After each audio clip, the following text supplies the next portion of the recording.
black holes aren't specifically studied fully yet by scientists, but it is so strong that light itself cannot even escape from that black hole. And it is considered as a cosmic object. For comparison, the distance between the Earth and the Moon is around 384,400 kilometers. And it's not even relatively close to 1 light year. Good evening everyone, my name is Kimsorng. I'm currently 13 years old, and before I would like to make my speech, I would like to pay my highest respect to everyone and all the teachers that will be joining this event together.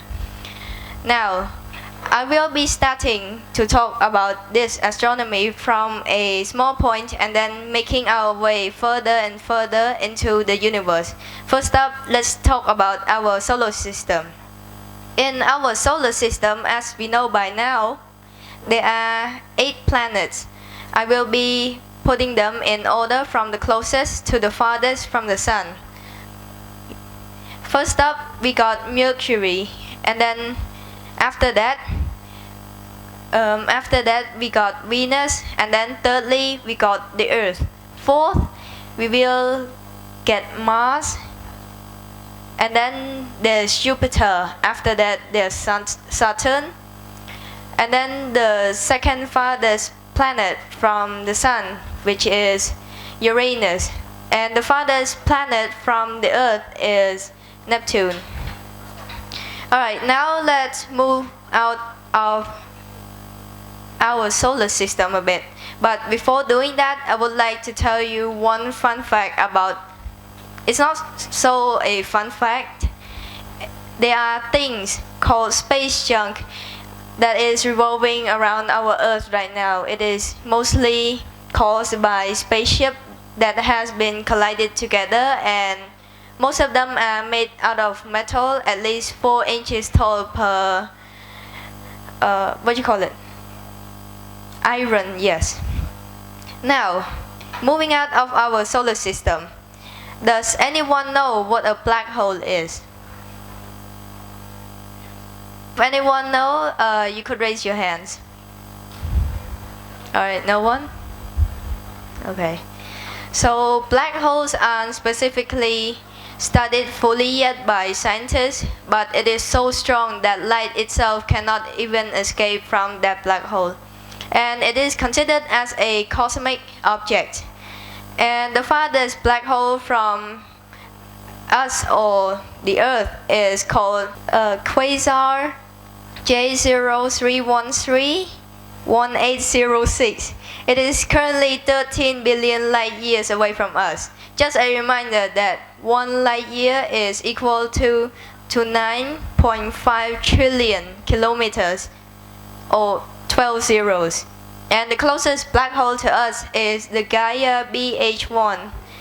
BH1, it is currently 1500 light years away from us, or 1425 multiplied by 10 to the power of 13 kilometers.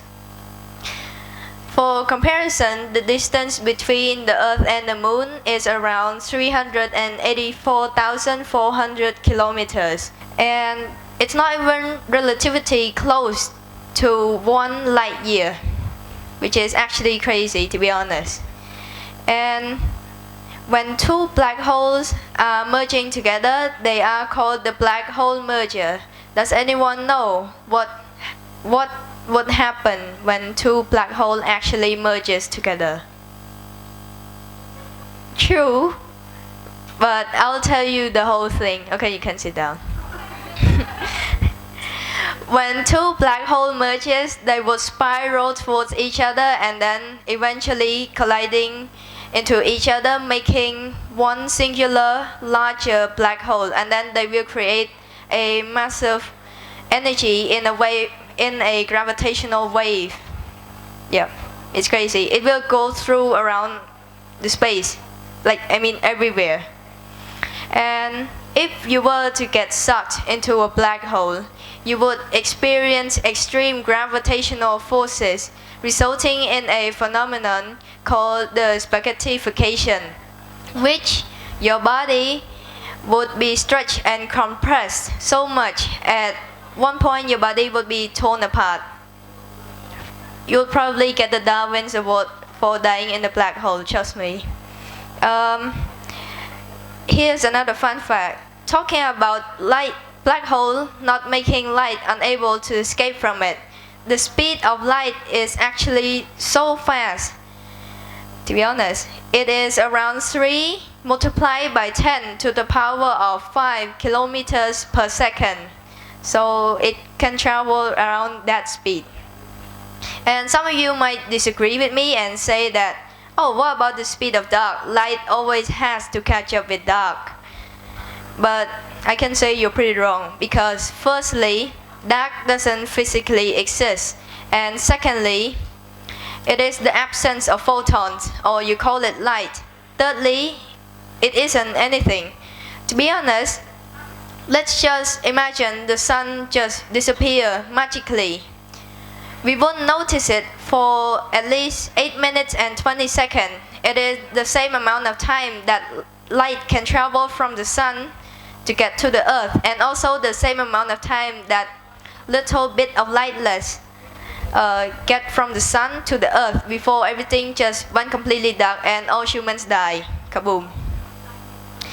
And also, if the Andromeda galaxy were to just magically disappear, it would take us around 2.5 million years to notice it, because the Andromeda galaxy is around 2.5 million light years away from us. Crazy. It's because of the same reason too. Yeah. If I were to say that telescopes are time travel machines, and if we were to use it, we would become time travelers, would anyone believe me? Raise your hand if you believe me. Yes, I believe you, because you already told me that. Alright, so basically it is true. Well, it takes time for light to get to places, so it takes light about 1 second to get from the moon to the earth. So if you're seeing the moon or watching it at night, you're probably seeing it as how it was 1 second ago. And if you're looking at the sun, which you probably shouldn't do, you'll go blind. Yes.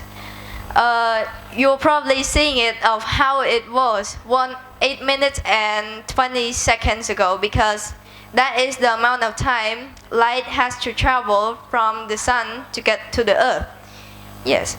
Even though it takes time for light to get to places, everything that is close to you or anything that is near to you, it is the way it is, because light moves insanely fast. Like I mentioned earlier, light can travel through around the earth 7 times in 1 second. Pretty crazy. Now, I can say looking out further, the further we look outwards, the simpler it actually gets.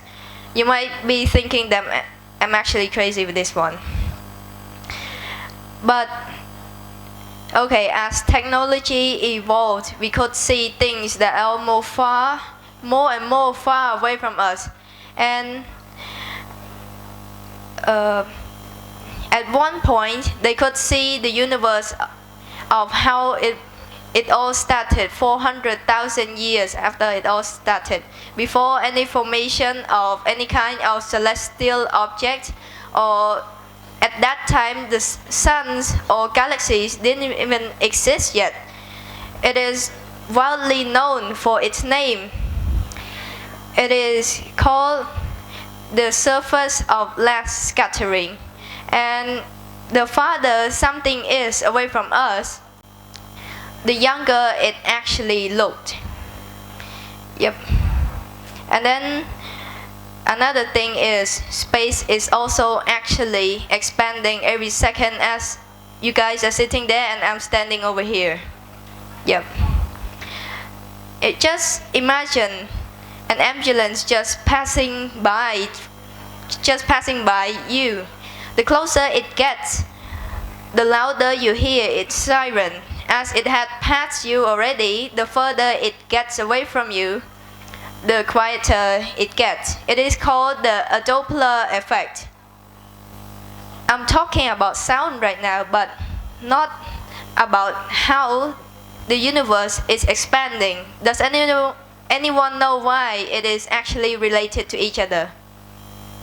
Raise your hand if you know. No? Okay, so we can, instead of knowing a movement of something by the change of pitch, we can know that movement by the change of color, because both light and sound are both waves, and light exists on a spectrum of lower and higher energy light based on its frequency of its wavelength. The higher energy seems to be more stretched, more compressed together and more wavy-like, and it also appears to be more blue. And the lower energy light, it will be seen as it was really stretched out and compressed. It is also appear to be more red, more reddish color. Yes. And the closer is something, imagine something is drifting towards you. The closer it gets to you, the bluer it will seem. Just imagine the Andromeda galaxy just moving towards you, and then at some point it will eventually collide into us. It will seems to be getting more blue.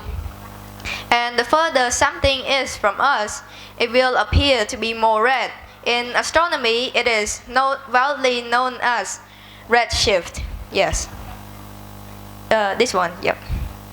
And blue shift indicating that something is drifting closer and closer to us. But space is black. How can we actually know that space is actually expanding even though we can't see anything in there? Does anyone know why? Okay, no again. Thank you. So that is why galaxy is coming in handy, because they emit light, and the farther that galaxy is away from us, the redder it seems, but the closer it gets to us, the bluer it may appear. Yes, but we can't just determine how far that galaxy is away from us just by looking at it with our own pairs of eyes. So scientists use a technique called spectroscopy, and then we could see all of the galaxies that are around us except for the local galactic group have light that has been redshifted. And if that galaxy is twice as far away from us, it is also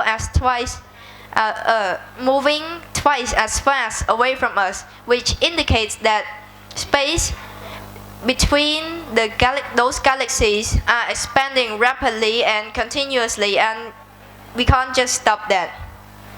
And some galaxies are so red that we can't even detect that it is there by just our pair of eyes. We need special telescope to even know that they actually exist and just over there existing in space. It is called the infrared.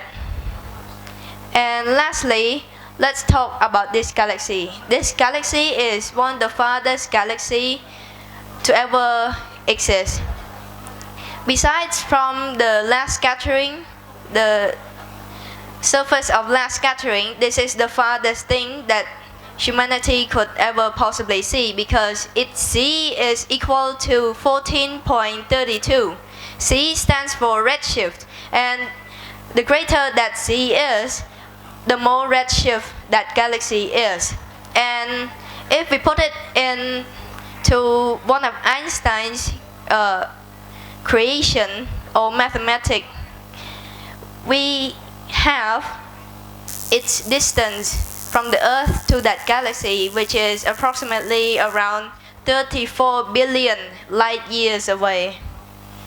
And before I would end this speech, I would like to say that thank you everyone for joining this event today, and I would like to hope you all to have a great day. Thank you.